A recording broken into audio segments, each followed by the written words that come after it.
بسم اللہ الرحمن الرحیم۔ السلام علیکم اسٹوڈنٹس، نائنتھ بائیولوجی ہم یونٹ نمبر 2 پر بات کریں گے آج۔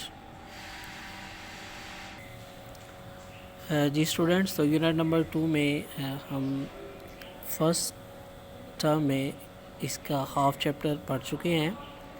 آج ہم اس کے نیکسٹ ہاف سے ہماری جو ریکارڈڈ لیکچر کلاسز ہیں فار پری نائنتھ اس کو شروع کرنے جا رہے ہیں، اور ہمارا آج کا جو ٹاپک ہے وہ ہے study of malaria an example of biological method. جی اسٹوڈنٹس، تو ملیریا پر میں آپ کو تھوڑا سا ایکسپلینیشن دیتا چلوں کہ بیٹا کیونکہ ہم بایولوجیکل میتھڈ کو اسٹڈی کر رہے ہیں جس پر کہ ہم کسی بھی بایولوجیکل پرابلم کو سالو کرنے کے جو طریقہ کار ہے اس پر بات کرتے ہیں، تو اس میں ہمارے پاس سٹارٹنگ پر سب سے پہلے جو چیز آتی ہے اسے آپ پہ سٹارٹنگ پیج سے یہاں پر آپ دیکھ سکتے ہیں کہ فرسٹ آف آل ہے recognition of biological problem, then observation, then hypothesis, then deduction, پھر ایکسپیریمنٹیشن ہے، اور اس کے بعد سمرائزیشن آف ریزلٹس ہیں، اور دین رپورٹنگ آف ریزلٹس ہیں۔ ٹھیک ہے، تو سب سے پہلے ہم ریکگنیشن کرتے ہیں کسی بھی بایولوجیکل پرابلم میں۔ ٹھیک ہے، تو بیٹا ملیریا ایک ڈیزیز ہے جو کہ ہیومینٹی میں سب سے زیادہ اگر کسی بیماری نے نقصان پہنچایا ہے تو وہ ملیریا ہے۔ ٹھیک ہے، تو ملیریا کو as a example of study اس یونٹ کے جو بایولوجیکل میتھڈ ہے اس میں اس چیز کو شامل کیا گیا ہے۔ تو چلیے ہم آپ کو اس کے بارے میں ڈیٹیل جو ایکسپلینیشن ہے وہ بتاتے چلے، اپنی بک کو اپنے سامنے رکھے لیکچر کے دوران۔ تو بیٹا ملیریا کا جو مطالعہ ہے وہ بایولوجیکل میتھڈ کی ایک بہت بڑی ایگزامپل ہے۔ ٹھیک ہے، تو اس میں ہم آپ کو بتاتا چلوں کہ ملیریا پاکستان سمیت کئی ممالک میں ایک عام بیماری ہے۔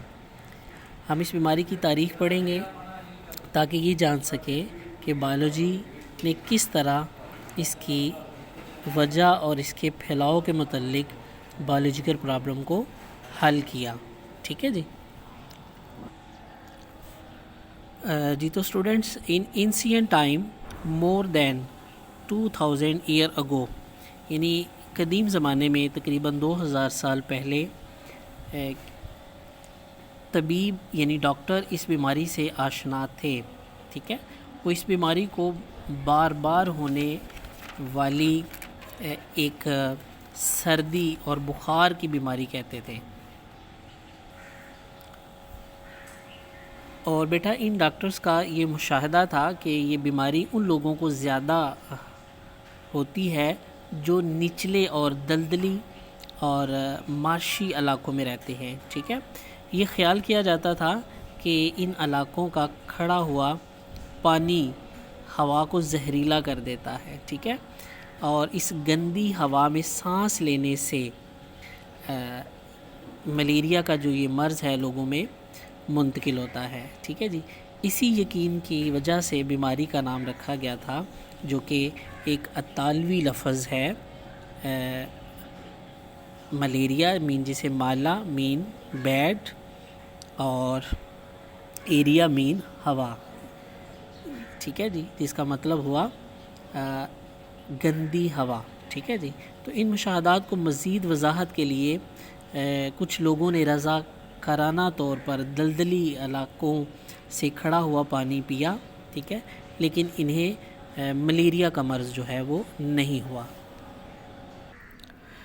جی اسٹوڈنٹس، تو میں یہ بھی آپ کو بتاتا چلوں کہ آج سے 2000 سال پہلے کسی بھی دوسری بیماری کی نسبت ملیریا نے زیادہ لوگوں کو ہلاک کیا ہے۔ ٹھیک ہے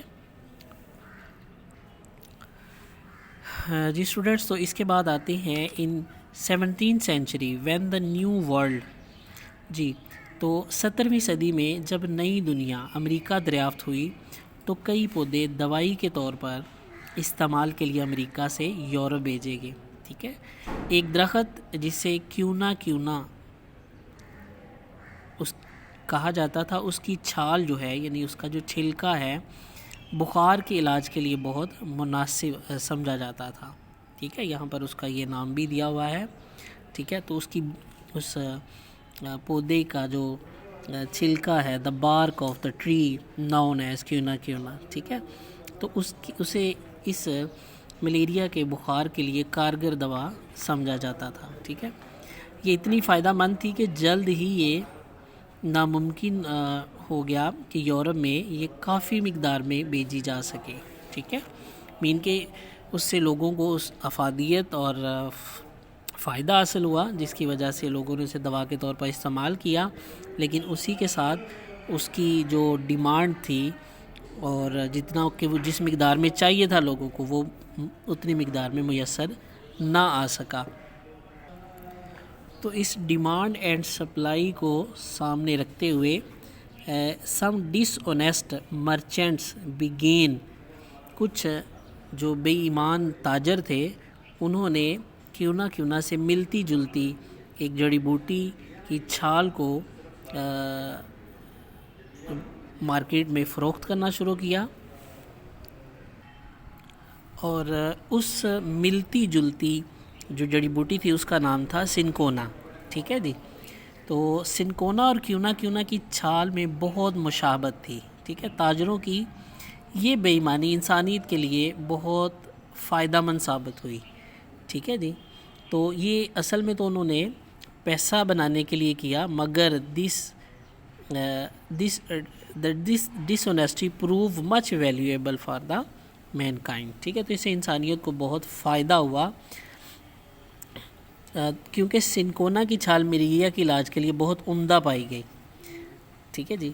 ہم اب اس کی وجہ جانتے ہیں کہ سنکونا کی چھال ایک کیمیکل کیونین جو ہے اس میں پایا جاتا ہے، ٹھیک ہے۔ یہ دیکھیں کہ cinchona bark contain quinine that is effective in treating the disease, کہ جو ملیریا کے مرض کے علاج کے لیے بہت ہی مؤثر ایک دوا ہے، ٹھیک ہے۔ تو اسٹوڈنٹس نیکسٹ جو ہمارا ہے، at that time physician treated malaria with cinchona. تو اس وقت تک طبیب سنکونا سے ملیریا کا علاج تو کر لیتے تھے، مگر ملیریا کی وجہ نہیں جانتے تھے، ٹھیک ہے جی۔ تو اس کے 200 سال بعد 200 ایئرس لیٹر، اس دوا کے 200 سال بعد، ٹھیک ہے جی، یہ معلوم ہوا کہ کچھ بیماریوں کی وجہ بہت چھوٹے جاندار ہوتے ہیں۔ اس کے بعد یہ بھی یقین کر لیا گیا کہ ملیریا کی بیماری کوئی مائکرو آرگنزم ہے، ٹھیک ہے، جس کی وجہ ایک چھوٹا سا مائکرو آرگنزم ہے، ٹھیک ہے، جس سے آپ مائکروب کہتے ہو۔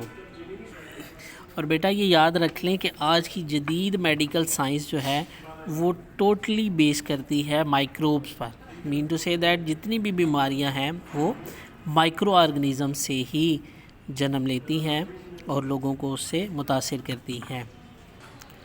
تو جب بیٹا یہ تحقیق آگے بڑھی تو ان 1878، ٹھیک ہے جی، 1878 میں ایک فرینچ آرمی فزیشین جو تھے، جن کا نام ایک ڈاکٹر لیوران تھا، نے ملیریا کی وجہ جاننے کا کام شروع کیا۔ اس نے ملیریا کے ایک مریض کا تھوڑا سا خون لیا اور مائکروسکوپ کے نیچے اس کا مشاہدہ کیا۔ اس نے خون میں چند چھوٹے چھوٹے زندہ جاندار دیکھے، ٹھیک ہے۔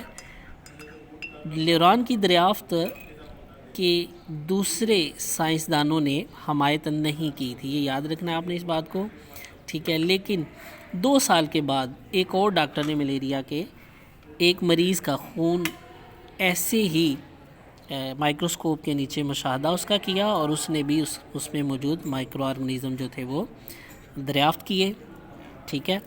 تو دوسری دریافت کے 3 سال بعد، ٹھیک ہے جی، 2 years later and after 3 years later the second discovery، تو دوسری دریافت کے 3 سال بعد وہی مخلوق تیسری مرتبہ دیکھی گئی، ٹھیک ہے۔